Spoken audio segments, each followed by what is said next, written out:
హోలీ భారతదేశంలో ఆనందంగా జరుపుకునే రంగుల పండుగ.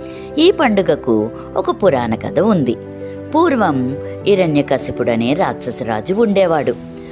అతను తానే దేవుణ్ణని, అందరూ తననే పూజించాలని ఆజ్ఞ ఇచ్చాడు.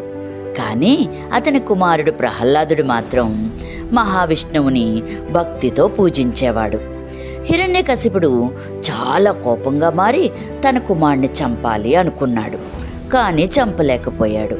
ఎందుకంటే ఆయనకు మహావిష్ణువు యొక్క ఆశీర్వాదం ఉంది.